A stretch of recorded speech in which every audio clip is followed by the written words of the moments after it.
Sud Radio, la France dans tous ses états, le fait du jour. Un nouveau front juridique pour défendre l'intérêt général, c'est ce que propose la Ligue des Libertés, une nouvelle association qui vise à dénoncer l'instrumentalisation du droit avec un collège de juristes, avocats, magistrats renommés. On en parle avec son fondateur, jeune avocat, vice-président de l'UDR, le parti d'Éric Ciotti, Guilhem Carayon. Bonjour. Bonjour à vous. Bonjour Guilhem Carayon, merci d'être à l'antenne de Sud Radio pour ce sujet passionnant. Je disais en titre, avez-vous peur de l'État? Oui, on sait aujourd'hui que l'État peut se tromper, la justice aussi peut se tromper. Tout ça est humain. Et pour autant, vous considérez qu'il y a une protection du citoyen à mettre en place à travers un organisme composé de juristes, des avocats, quelques magistrats honoraires, qui s'appelle la Ligue des Libertés. Alors on se souvient de la Ligue des droits de l'homme à l'époque où les droits de l'homme étaient menacés dans la République française. On espère qu'on n'en est plus là. De temps en temps, on voit que si. Là, le but de la Ligue des Libertés, précisément, c'est pour intervenir au cas où il y aurait un abus, entre guillemets, un abus de pouvoir, ou pas guillemets d'ailleurs, de la part des services publics, des pouvoirs publics de l'État. Vous avez raison de mentionner la Ligue des droits de l'homme qui partait d'un combat très juste, qui défendait l'innocent Dreyfus il y a un peu plus de 100 ans et qui aujourd'hui instrumentalise le droit, participe à des actions en justice qui sont extrêmement militantes, qui sont extrêmement politiques. Et nous, on avait l'impression que le dévoiement des combats de la Ligue des droits de l'homme était manifeste, qu'il y avait une instrumentalisation du droit qui nécessitait de mener une forme de contre-guérilla juridique, c'est-à-dire de remettre le droit au service de l'intérêt général, le remettre au service du peuple et faire en sorte que par des actions contentieuses stratégiques, on soit capable de mettre l'État face à ses responsabilités quand il y a des carences qui sont manifestes. Pourtant, il y a une autorité qui a été créée par un président de la République il y a quelques années, qui est le médiateur. Le premier, c'était Robert Fabre, c'était quelqu'un proche de chez vous, vous voyez. Et est-ce que cette institution, c'est une institution, le médiateur, est-ce qu'il a les pouvoirs suffisants, l'activité, les moyens suffisants pour pallier entre les litiges qu'il pourrait y avoir entre l'État, l'administration et les citoyens? Vous avez l'air de dire que non, ce n'est pas suffisant. Moi, je le crois pas. Je pense qu'il y a une forme de pression systématique devant les tribunaux de la part de la Ligue des droits de l'homme, de la part de certains acteurs qui sont très souvent à gauche et à l'extrême gauche et qui mènent cette forme de guérilla juridique depuis des années. Et donc nous, face à une pratique militante du droit, on estimait que le droit devait se remettre au service de sa mission essentielle, c'est-à-dire défendre le peuple, défendre l'intérêt général. Et donc face à cette guérilla juridique, on s'est dit, il faut une contre-guérilla juridique avec des avocats, avec des magistrats, avec des juristes, des universitaires, des professeurs de droit qui apportent leur science au service de l'intérêt général. Pour être très concret, vous considérez qu'il peut y avoir, sans qu'il y ait, dislocation de la République, des abus de pouvoir, des maladresses, des contournements ou des entorses au droit public au détriment des citoyens du fait d'une autorité étatique officielle? Nous, en tout cas, on sera là pour mettre l'État face à ses responsabilités quand il y a des dysfonctionnements qu'on estime systémiques. Typiquement en matière de sécurité, en matière d'immigration, en matière d'aide sociale à l'enfance, on mettra l'État face à ses responsabilités, on fera des actions en justice contre l'État sur ces sujets-là. Il y a la question de la défense de la liberté d'expression, parce qu'on estime que dans le pays de Voltaire, évidemment, la censure n'a pas lieu d'être et il faut défendre toujours cette liberté d'expression. Il y a aussi des actions qui relèvent de la guerre économique face aux menaces d'influence, de déstabilisation.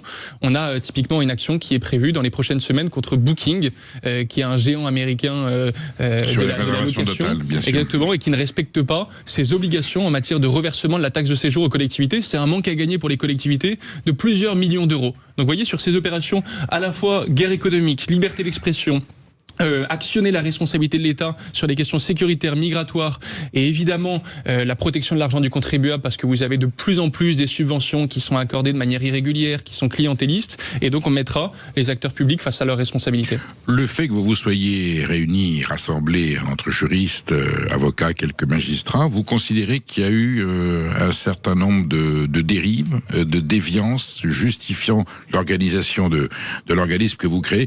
Vous auriez des exemples un peu précis à me citer, qu'on comprenne qu'est-ce que peut être un abus de pouvoir de la part de l'État? Moi, juste, mon modèle, c'est la LDH. La LDH, la Ligue des droits de l'homme, qui est massivement financée par le contribuable, qui bénéficie de plusieurs centaines de milliers d'euros chaque année du contribuable. C'est un organisme public. Aujourd'hui, qui est un organisme public, qui est une association, oui, et qui en fait bénéficie de fonds publics. Donc en fait, qui est financé par vous et moi, qui est financé par le contribuable, et qui aujourd'hui a une pratique extrêmement militante. Typiquement, je vais vous donner les derniers combats de la LDH. Ils ont défendu l'imam Iqwisen quand il y a eu un arrêté d'expulsion de la part du ministre de l'Intérieur, donc pour le faire partir partir parce que c'est un imam islamiste. Ils ont défendu le violeur islamiste Tariq Ramadan. Ils ont défendu les écolos ultra-violents à Sainte-Soline quand il y avait un arrêté qui interdisait les armes par destination, donc qui protégeait les policiers. Ils ont défendu toutes les causes qui font converger la gauche culturelle et l'extrême gauche. Donc nous, on s'est dit, et plus récemment, bien sûr, il y a un décret qui dissout la Jeune Garde, l'organisation qui devrait, en tout cas, qui est présumée accusée, dont les membres sont présumés accusés du meurtre du jeune Quentin, qui est mort il y a quelques jours.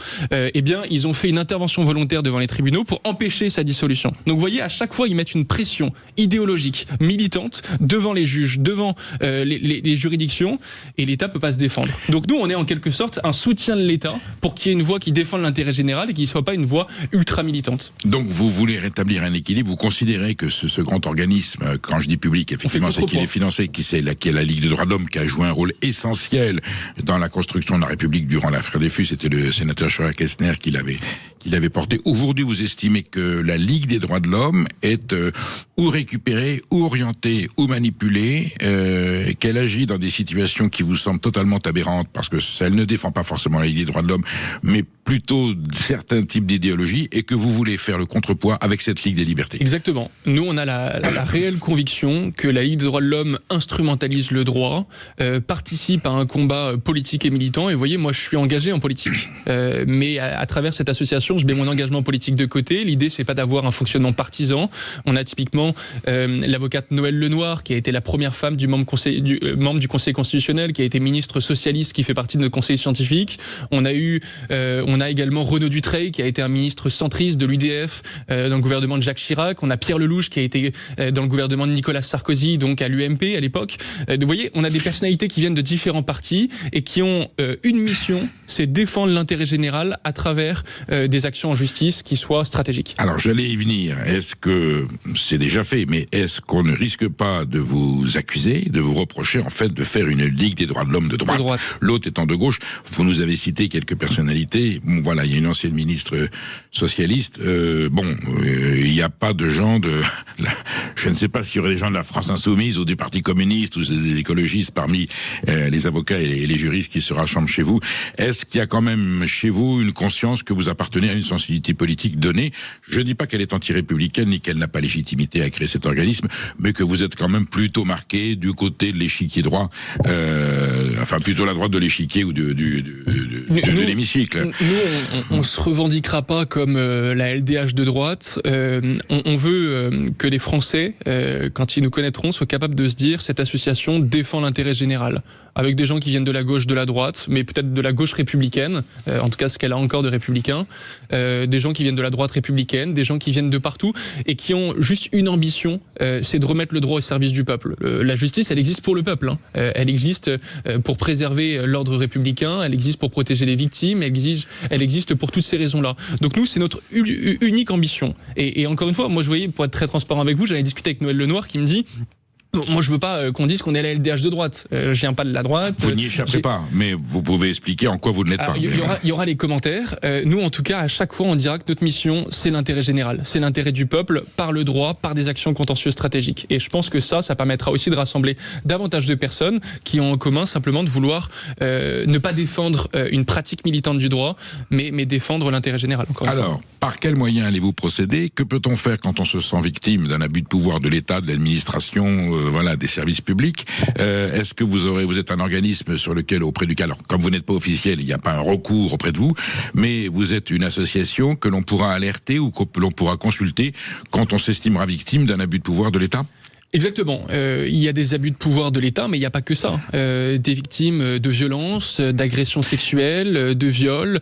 Vous avez en ce moment une polémique très forte sur les viols dans le cadre du périscolaire, où il y aurait potentiellement l'engagement de la responsabilité de la mairie de Paris. Je me permets une incise. Est-ce que ça peut aller jusqu'à, pas la remise en cause de la chose jugée, mais s'il y a une procédure judiciaire qui ne vous semble pas conforme au droit, vous pourrez, alors là c'est le travail, c'est l'œuvre d'un avocat, de l'avocat de la victime. Cet aspect-là, bien sûr. vous pouvez quand même contester une décision de justice qui vous semblerait pas conforme au droit ou pas conforme à nos valeurs. Il y a cette dimension-là, et vous avez raison, vous parlez d'abus de droit, mais il n'y a pas que ça. Il y a aussi la défense en amont de victimes qui n'ont pas encore obtenu de jugement. Il n'y a pas encore eu de décision de justice. Et nous, on va les accompagner parce qu'on estime qu'elles sont abandonnées, qu'elles n'ont pas les moyens. Typiquement, il y a la problématique de l'inceste qui est très récurrente, où on a déjà des victimes qui nous contactent. Dans ce cas-là, la famille n'a pas envie, et on la comprend bien, de payer un avocat, de payer des frais juridiques pour se défendre d'un drame qui est survenu dans le foyer. Donc nous, on intervient dans ce cas-là. Pour vous, c'est une anomalie que quelqu'un doit financer sa propre défense alors qu'elle n'a pas été, elle ne s'est pas impliquée, elle est impliquée malgré elle. Vous estimez qu'il y a une entorse au droit français? En tout cas, pour nous, notre mission, c'est de protéger des victimes, c'est de protéger l'intérêt général, et l'intérêt général, ça passe aussi par la protection de ces gens qui se sentent abandonnés, qui se sentent délaissés et qui n'ont pas les moyens de faire face à des frais de justice qui sont souvent très importants. Il y a cet aspect-là, protection des victimes, et encore une fois, nous on appelle toutes les victimes qui se sentent délaissées à nous soutenir, et on pourra mener le combat en leur mettant à disposition un avocat et en prenant en charge évidemment les honoraires de cet avocat.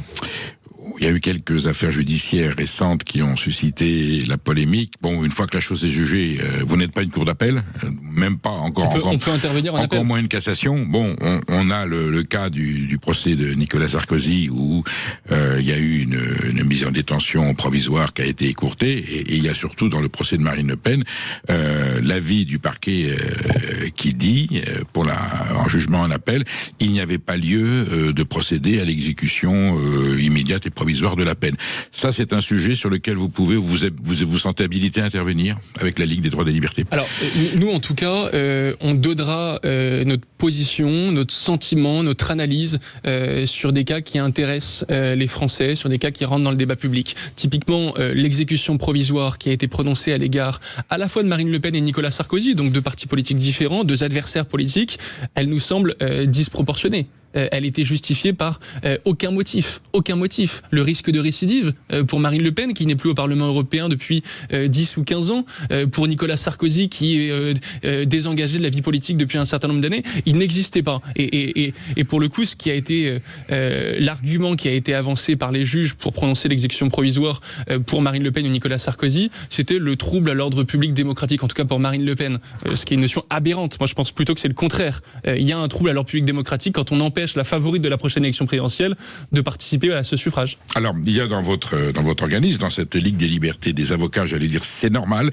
Vous m'avez dit, il y avait aussi quelques magistrats, plutôt du siège, qui sont très tenus au devoir de réserve, d'autres magistrats honoraires. Ça veut dire que même dans la magistrature, on estime qu'il y a des failles au niveau, j'allais dire, de l'autorité de l'État, qui peut être contestée, qui peut être défaillante. Bien sûr, on a effectivement le magistrat Charles Prats qui s'est fait connaître parce qu'il a écrit un ouvrage sur la fraude aux prestations sociales, et il nous semblait effectivement très pertinent qu'il participe à cette Ligue des libertés. On a d'autres magistrats, on en a aussi qui participeront de manière confidentielle parce qu'aujourd'hui il y a parfois une pression forte qui est mise sur certains acteurs pour pas faire entendre leurs convictions. On a beaucoup de magistrats honoraires, mais de manière générale, il y a souvent une idée reçue qu'on a et que certains partagent à droite, c'est que les magistrats seraient tous à l'extrême gauche. C'est pas le cas. Moi, ce que je constate... Ou à gauche simplement. Voilà. Ou à gauche simplement. Ce que je constate, c'est qu'on a quand même aujourd'hui un manque de moyens qui est abyssal, et les magistrats peuvent pas faire exécuter les peines parce que très souvent ils rendent des décisions jusqu'à 2h du matin, mais on manque de moyens dans les tribunaux. On manque d'effectifs, on manque de greffiers, on manque de magistrats, on manque de tout ce qui permet de bien faire exécuter les peines et de bien garantir un service public normal de la justice. Guilhem Carayon, on va aller au fond du sujet. Est-ce que vous estimez, en votre âme et conscience, en mesurant nos mots, que la démocratie aujourd'hui, elle est abîmée, elle est imparfaite, elle est incomplète, menacée éventuellement ? C'est une inquiétude qui vous traverse l'esprit quand vous avez créé cette Ligue des libertés? En tout cas, la France a peu de leçons à donner à d'autres démocraties aujourd'hui, parce que sur bien des aspects, on manque aujourd'hui à ce qui faisait en plus le fondement, la tradition française. On a été une des premières démocraties et on s'est singularisé par ça. Moi, je suis assez horrifié quand je vois aujourd'hui le débat public, quand je vois typiquement à l'Assemblée nationale les députés, certains députés LFI qui n'ont même pas participé à la minute de silence en hommage à un jeune Quentin qui a été tué, tout ça parce qu'ils ne partageaient pas leurs convictions.